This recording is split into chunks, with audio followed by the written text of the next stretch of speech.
On the bank of Poyang Lake, flood water has swallowed the iron gate, the windows and the wooden doors of the first floor of the Gauteng branch of Zhejiang Customs. An ancient customs office put on a national protection list just last year. The floods have also washed up trash bins, plastic bottles and tree branches onto the doorsteps leading to the backyard of this cultural site in Liangxi district of Zhejiang City, East China's Jiangxi province. China has entered its rainy season since July. Continuous downpours have lashed large parts of southern China, and the waters of many rivers in the affected regions have exceeded warning levels. The northern stretches of Jiangxi province have experienced heavy downpours since July 6, with water rising significantly in local rivers and lakes. The flood water has inundated a lot of cultural relics. According to the National Cultural Heritage Administration, more than 500 unmovable cultural relics have suffered damage due to recent floods in southern China. As of Thursday, regions along the Yangtze River have seen the most severe relics damage, said Song Xinchao, deputy head of the NCHA, noting that several ancient bridges, city walls and buildings were destroyed. Song said the NCHA has allocated 3.5 million yuan, about $500,000 in funds to affected areas for the relics rescue work, calling on local governments and relevant departments as well as the public to support the work. On August 30, the water level of Poyang Lake, China's largest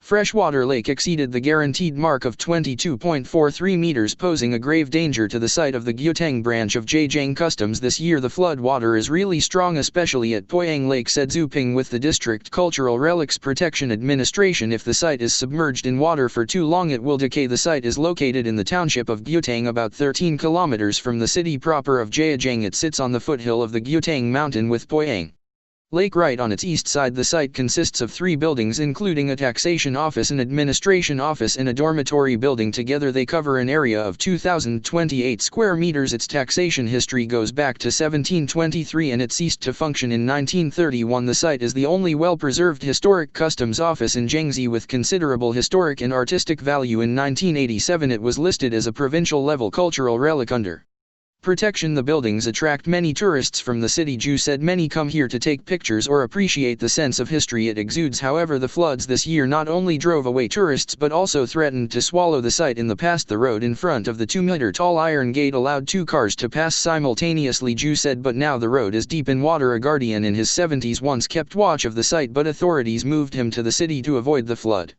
water. Zhu said the road and the platform are now 2 to 3 meters underwater. Zhu said the water gushed to the windows inside the courtyard that day and almost went into the exhibition room. He added some parts of the buildings have been in water for half a month now. Local authorities plan to apply for more funds to repair the damaged parts after the flood water retreats. We will ask professional agencies to evaluate the damages, especially the damage to the wall.